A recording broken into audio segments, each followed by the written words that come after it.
Hello and welcome to the Melta podcast. I'm Mike Clarkson. Most of you watching or listening to this will be Melta members, but how much do we actually know about the organization that we belong to? Who better to shed some light on this than the chair of Melta, Randy Perry. Randy, thank you for coming on the podcast. Oh, you're welcome. Good morning. Good morning. Yes, it is morning. A rainy morning here in Munich. Randy, I guess the best place to start here is by simply asking you, what is Melta and exactly what is it actually for? Well, that's not a very difficult question to answer. Melta is an organization of English teachers. It's been around for something like 35 years now in various forms in Munich.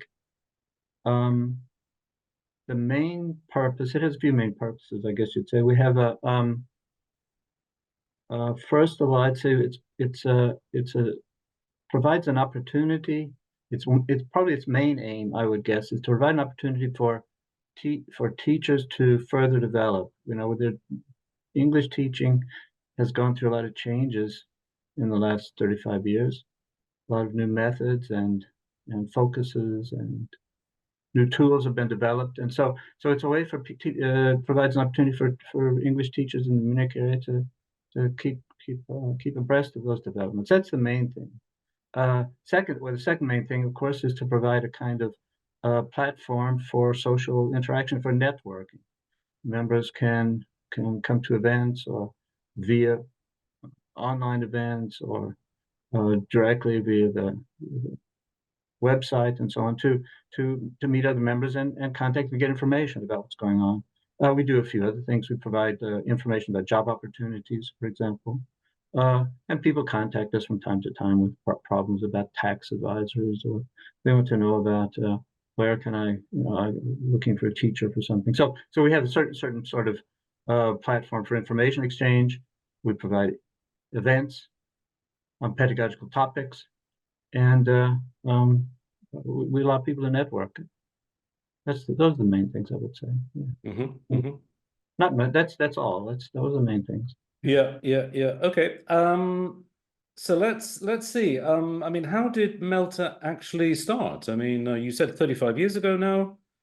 How did the whole thing actually kick off, Randy? Yeah, I'm not an expert on that. I wasn't around back then. I only know that from about third-hand information. And I can't say much about it. It was a group of English teachers, mostly Freiberufler, freelancers, and working at companies, working at the Volkshochschule. And they thought, okay, good, we're cut off, we're isolated, we don't have a real school as such that we have where we can meet, a teacher's room and things like that. So let's get together and see if we can form an association that would allow us at least to connect with each other. And that's what they did originally. It was fairly modest at the beginning. It didn't have many members, and bit for bit it expanded to where it is today. That's the original. That was the origin. I think about 1989, 1988, right in there was when it started. But again, I wasn't around back then, so really the people with the information, you'd have to contact them. Okay, that's good. Okay, fine. You mentioned events. You mentioned the website. Yeah. Do you want to just go into a bit more detail about exactly what Melta actually does and what it provides as a service for its members? Yeah. Okay. The website. Okay. First of all, let's start with the workshops. That's probably what is one of our most important things that we do. We try to have workshops and webinars about 8 or 10 times a year, at least, something like that, on various topics with various speakers, and those take various forms. Sometimes it's internal people from Melta present things. Sometimes we bring in speakers from outside, from around the English teaching community worldwide. We bring them in, either online or in person, and have them present workshops. That's the one thing we do. That's the main goal there. Then we have the newsletter. The newsletter goes out with information now 3 times a year. And that again offers people an opportunity to exchange information, to trade news, about what's going on internationally and nationally and within the organization. So that's the second thing. Then we have the website, which is also a platform for information exchange, and now we have podcasts. That's a new development. Yeah. So this is the main It is a new development. Yes. Yeah. Yeah. This is number 5, Randy. Right. So here we are. So the website, the workshops, the webinars, Melta News, were they all around from the beginning, or did they kind of, slowly kind of There weren't evolve any as time? webinars. There weren't any webinars. There were workshops. Yeah, sure. And there were social meetings. People used to get together. It kind of had a Stammtisch for a while. That sort of petered out, I think, at some point. But they had meetings and various sort of ad hoc basis. They invited people. They got together on an ad hoc basis. And then, the newsletter was around from the beginning because there was no other way to communicate with the members except by telephone. Right. There were no personal computer. There was no email. And so they sent out the schedules of events in the newsletter. That was the main way of communicating. So yeah, I was there from the very beginning. It was one of the first things they set up, and it's been kept going. We've kept it going for 35 years in various formats. It's changed, but it's still around. Yeah. And does the Melta News today look like it did in the beginning? Or has No, it? not at all. No, I mean it's the same basic Yeah. platform that it was before, I guess, publication that it was before, but no, it's changed a lot. It was black and white, typed on a manual machine, photocopied and sent around, stayed together and sent around. And now it's in color and it has a lot more, I suppose, visual impact than it had before. But the content is very, very similar. Perhaps it's changed a bit. We don't focus so much on just printing the schedule of events that we send out by email in the meantime. But we do have information on I'll come back to sorry, Andy, what? No, I just said it still contains methods, information on methods, materials, ideas for activities, classroom activities, book reviews, all that kind of stuff. That was there from the beginning. Okay. It's still there now. Okay, good. Okay, before we go into more detail on Melta as an organization, I wanted to ask you about the other organizations and indeed ELTAs that exist within Germany, right? Because Melta is just one of many similar organizations in Germany, I guess. Is that right? There are 7. There are 7 ELTAs. And one is in Hamburg, and one is in Rhineland, one is in Ulm and Stuttgart and Frankfurt and Berlin, Brandenburg. We're number 7, Melta. And what is Melta's relationship with the other ELTAs? Is it a close relationship? Yeah, well, it could be closer, but we're in contact. We're in constant contact with them, and work fairly closely when we have time. I mean, they have their own agendas. We have our agenda. They let us know when they're having events. We let them know when we're having events that are accessible to their members.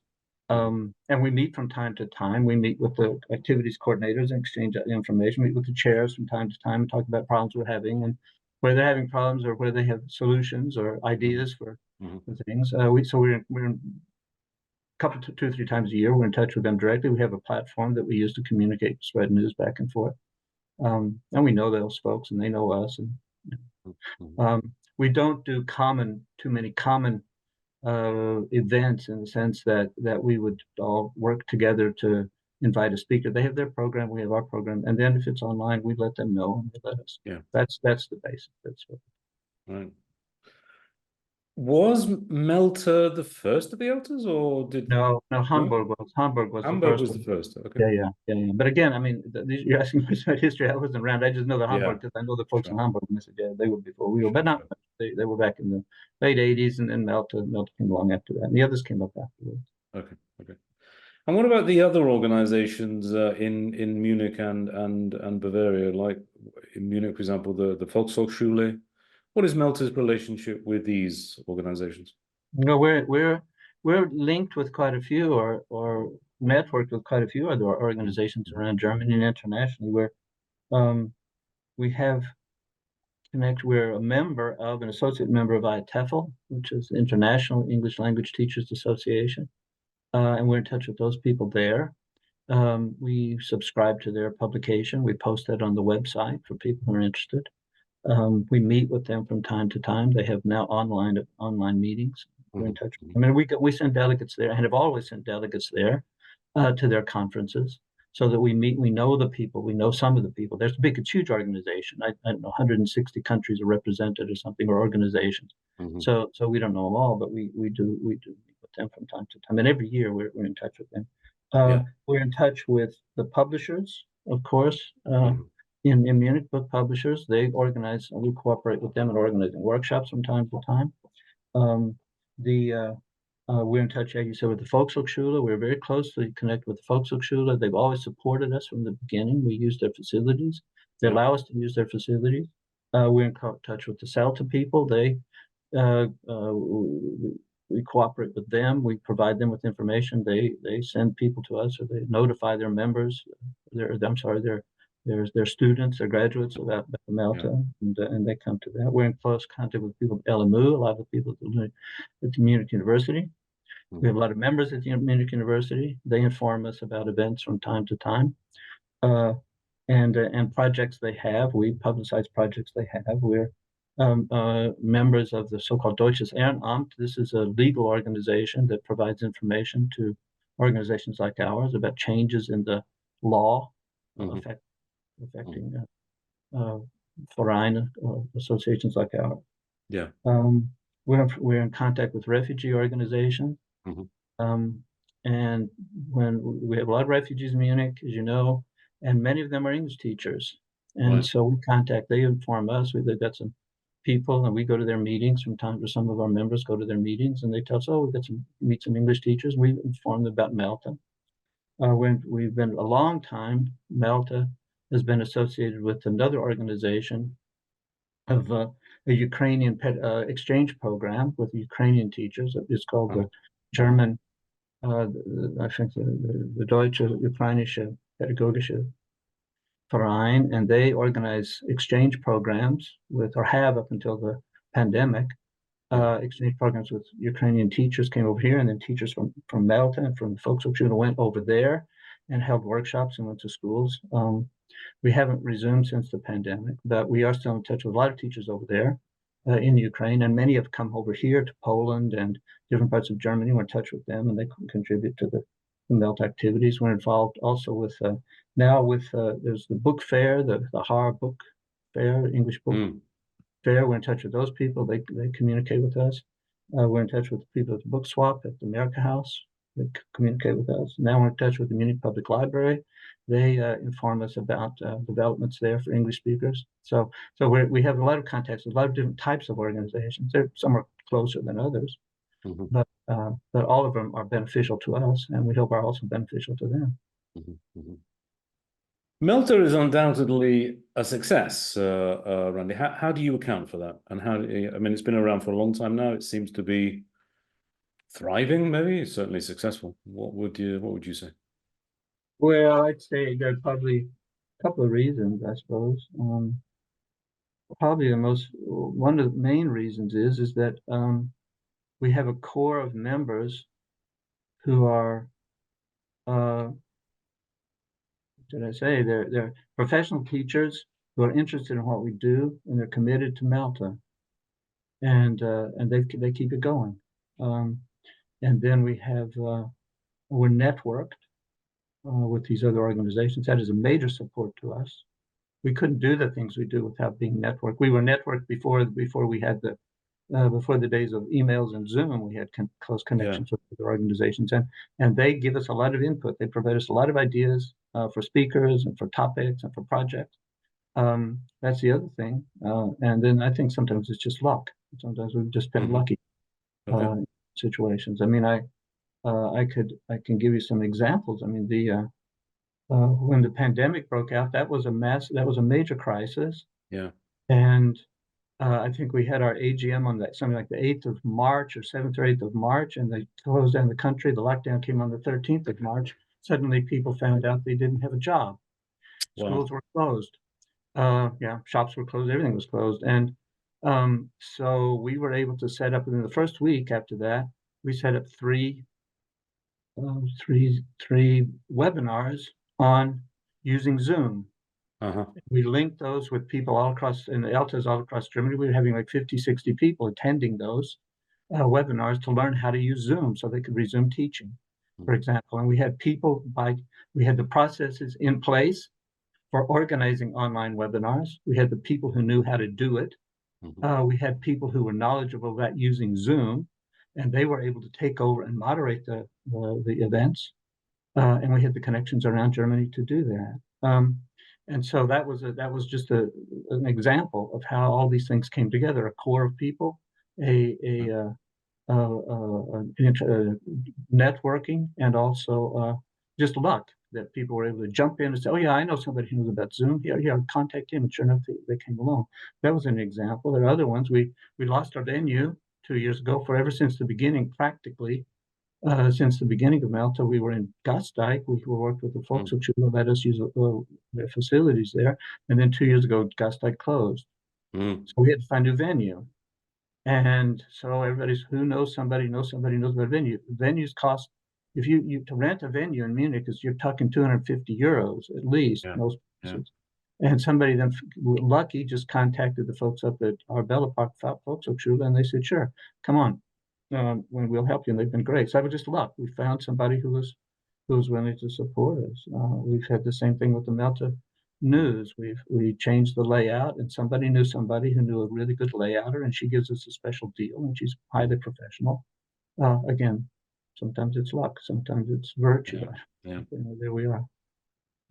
As far as member numbers are concerned, I mean, are they kind of stable? Have they risen? Have they fallen over the years? I think. I mean, you have to keep in mind that Melta is a little bit different from a lot of other associations in that it's very diverse. We have people from a lot of countries.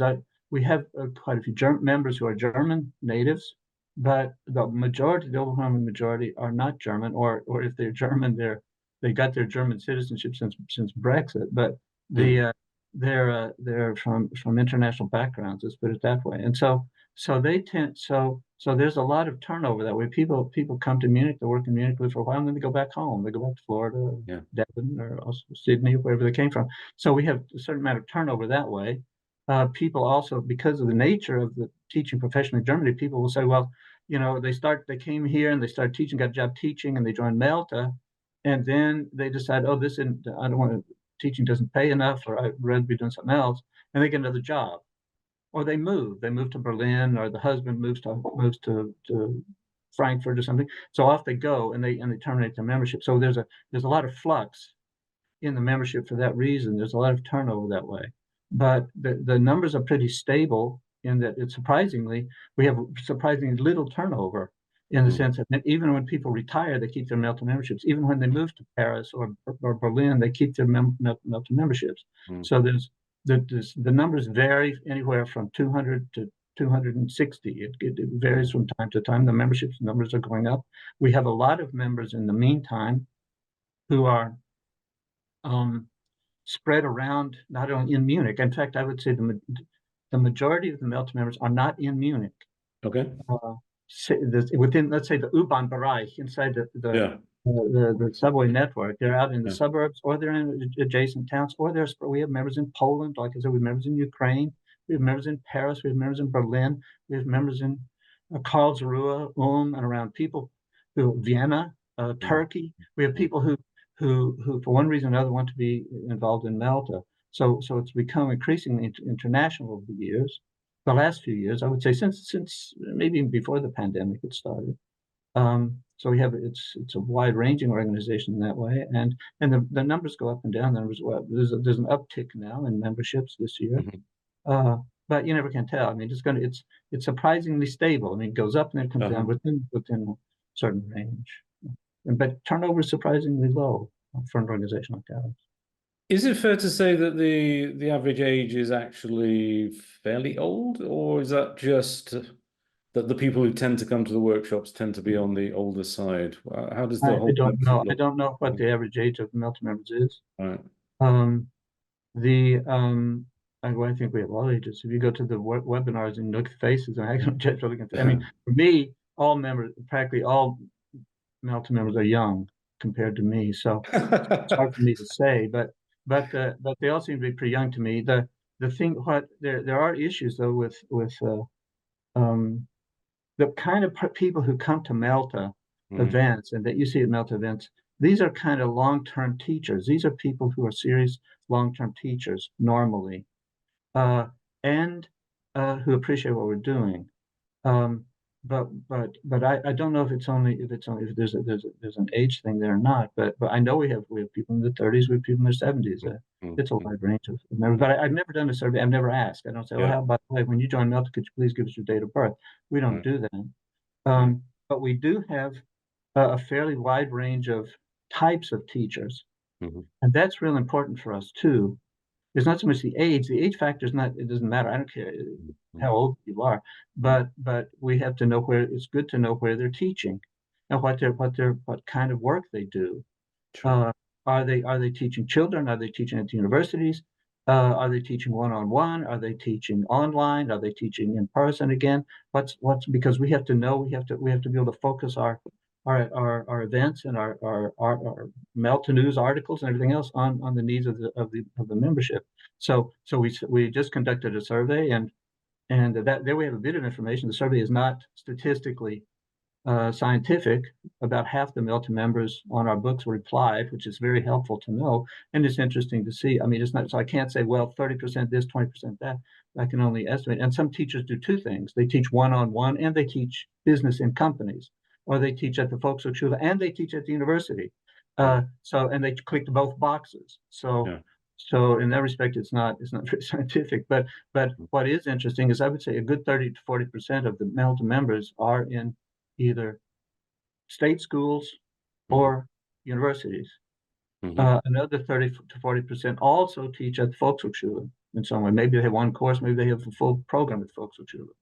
A lot teach in companies, but probably not surprisingly fewer teach at private language schools, as far as I can tell. But that is a significant thing, that we have a lot of people who are in universities and state schools, and a lot of people are at the Volkshochschule, at least part-time. The Volkshochschule people only there part-time, as a So it rule. would be fair to say there's a mix of people who are freelancers, who are kind of self-employed, and who are in salaried positions working for universities and schools.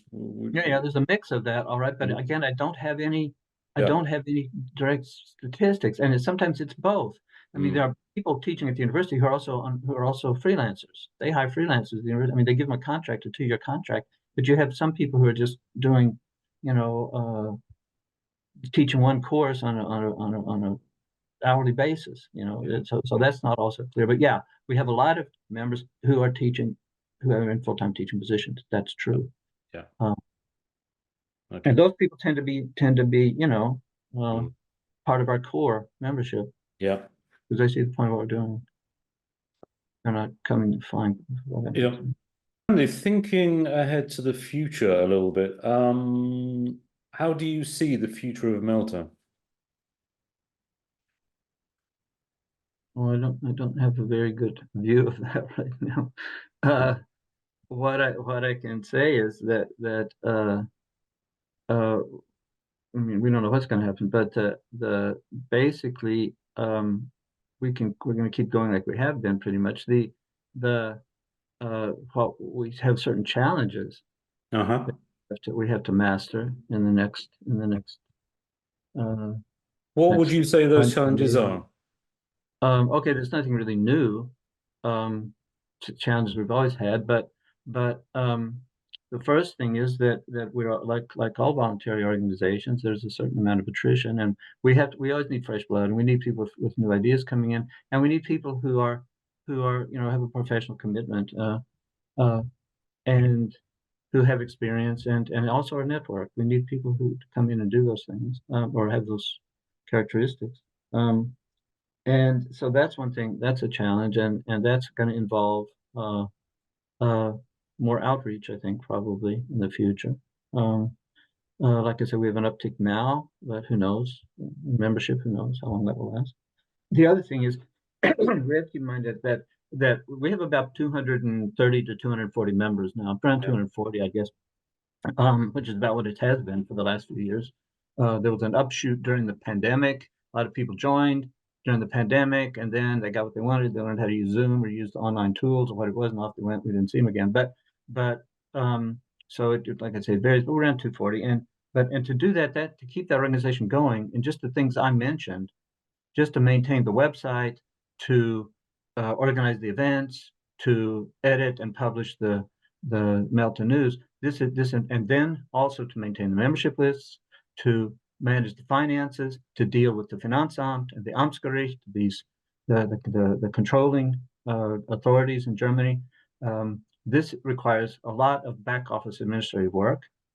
It also requires people who can manage projects, so project management.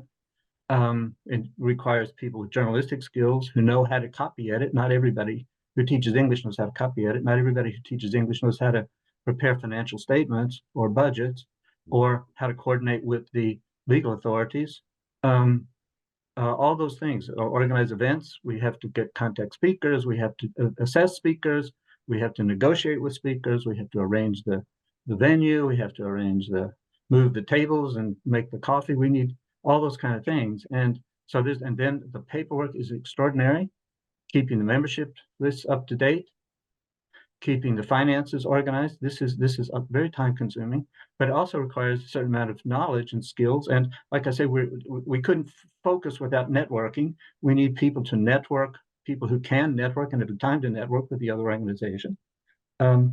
People with electronic skills, people to operate the website, to do the email blasts, all those kind of things. And so this is what we need. And this is always a challenge. And so that's nothing new. I think we have probably a pretty good team in place now. But the thing is, it's too much work for 7 people. We have 7 people on a committee, and it's too much work for 7 people, who are also working and have families and other responsibilities. They have to take their free time to do this kind of stuff, and sometimes things don't get done. It's a voluntary organization. We don't get paid, and it's a lot to ask people to come and do this kind of stuff. So that's going to be a challenge. We've got to get more people involved in the administration of the organization if we are going to continue as we have been, which we want to do. So the idea maybe of one day Melta becoming a profit-making concern, is that something which is feasible at some point or not? No. No? Melta can never be a profit-making organization. Okay. If Melta ever became a profit-making organization, we would be closed, shut down by the Finanzamt immediately. Why is that, Aaron? Because we're a charity. Yeah, okay. And we're what's called a gemeinnütziger Verein.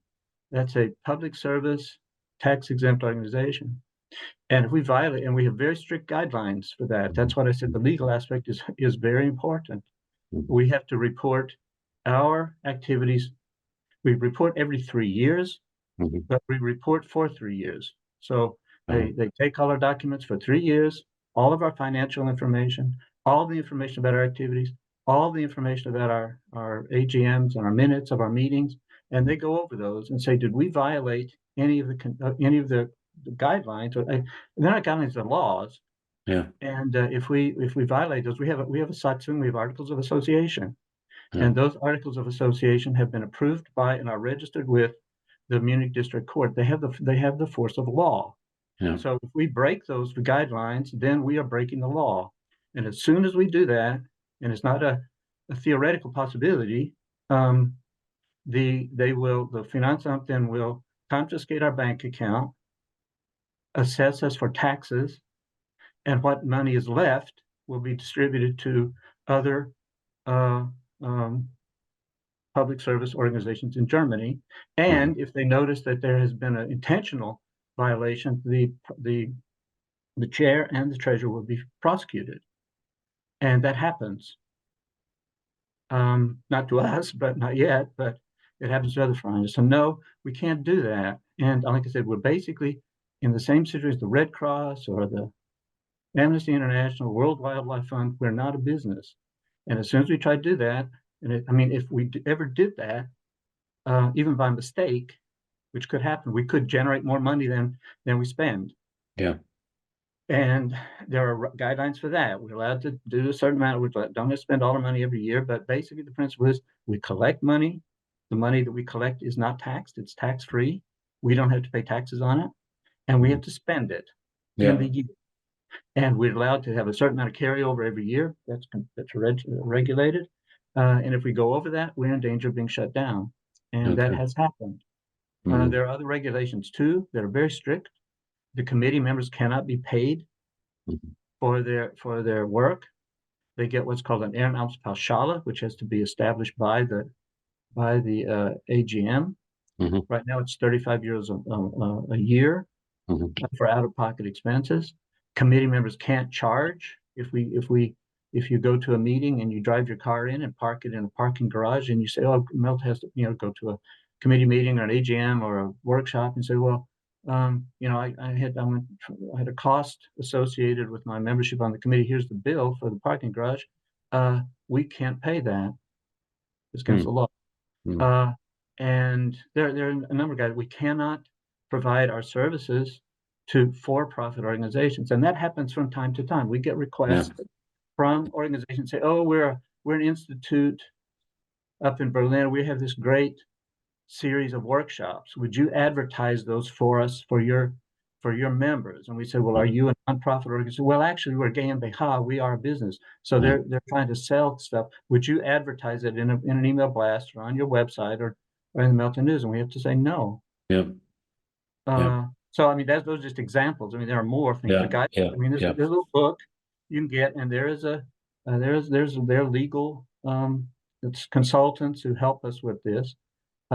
Because a couple times we've been on the border and it was a hassle to get things sorted out. So you're saying that you're saying there have been times when Melta has almost had to close down.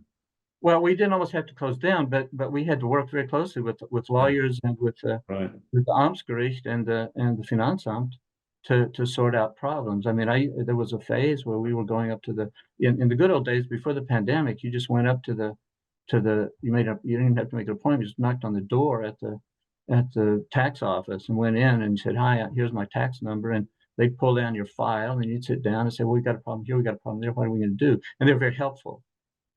They weren't trying to close us down, they were trying to help us make sure we didn't violate anything, and we were able to work it out. But I was one year I was probably 7 or 8 times I was in the office of the Finanzamt. We had multiple meetings with lawyers because we were in potential violation of some of those stipulations that I just mentioned, and so that's the thing we have to watch out for. So no, we can never do that, and it's one thing that some members should know. We have a Satzung, we have articles of association, and these things are spelled out in there.